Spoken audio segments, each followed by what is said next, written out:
Hello, Gemini. I'm Karma. Thank you for joining me. Karma on deck. I'm a local psychic here in Las Vegas. I'm going to do your reading for March 10th through March 16th, 2019. For my Geminis, hopefully Mercury hasn't been too brutal with you this week. I know we've gotten kicked in with that. Some of you are having adventures out there. I get it. Like I always say, take extra time for yourself, self-care, little rest. If you have to have a big conversation with someone, just remember, if it doesn't sound right, ask again. I know you just didn't say that. Wait a minute, say that again. Do what you have to do to get it clear. I personally just leave those conversations alone and revisit them later. Sometimes that's not possible. Well, let's see what's coming up with you guys. Alrighty, Gemini, here we go.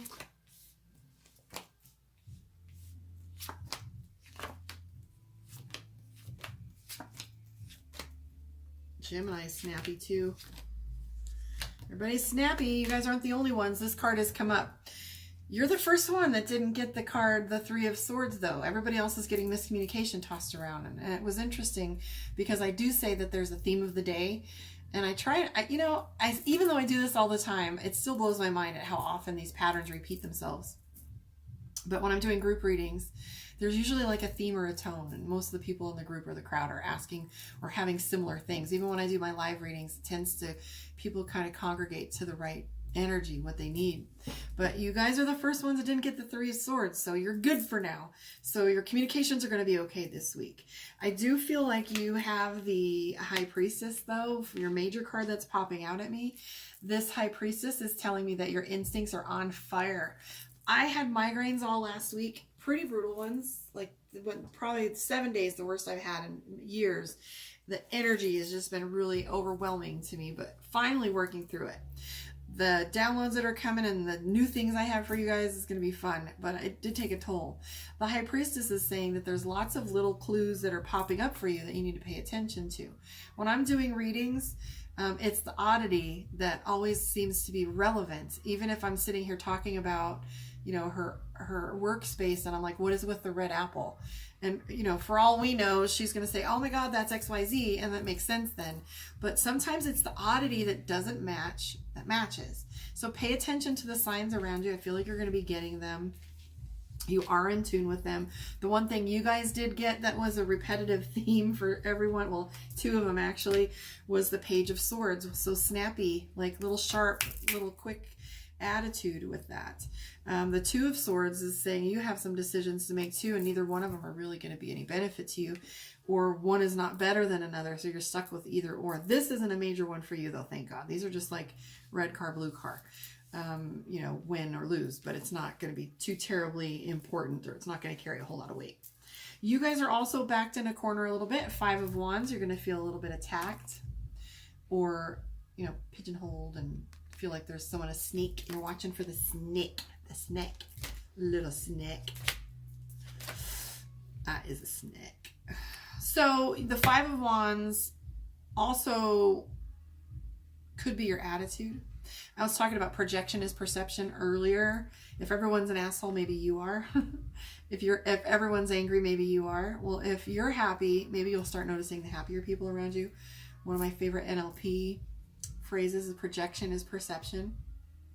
So maybe just take a step back and see what you're contributing to the conversation before you start saying the other person is contributing something of a negative import or whatever. So just kind of see how you contribute with it, okay? Oh, look, you have the Star card. This goes along with the Empress, what I was saying. The signs are coming for you. Pay attention to them. This is you doing your day-to-day, your work, your labor, whatever it is you work on. And it's saying that you're not able to pay attention to the day-to-day because you're so aware of these things. Like, stay out there if you have to. Pay attention to that. It might be good for you to take your hands off the material for a while and get a little spiritual. Go deep a little bit. It might be a good week for that. Please do. I have the Fate card. So you're right in alignment where you're supposed to be. Very happy with my Gemini. Gemini has been the easy flow. You guys don't have too much. Just like I did, was it Virgo last week? Virgo, we were going to cut the video because it was, everything was looking pretty smooth and I was like, take a win and run. But let's see what else is coming up for you guys. This weekend, some of you are going on a trip. You're spending a little money to go on a little vacation or a little staycation or something. It's way too much tension going on from last week that you guys are going to be pulling through. See, vacation, travel. And this might be water for some of you. A little retreat like that. You do need it. You've been overcommitted prior to now. So you're feeling like stuck and caged. So this is what you're headed for. A little isolation. And a little peace. So get that retreat in. I like it. Little soul searching. Looking in the mirror. Doing what you got to do. Get strong, Gemini. I like it. You guys are easy does it. Your roller coaster is just on the coast right now. Okay, so take the win. If you'd like a personal one-on-one with me, find me Karma on Deck, one-on-one with Karma, and I'll do a reading for you. Leave a comment. Tell me where you are in the world. Tell me how your reading went, and I will see you guys next week. Rest easy, my friend.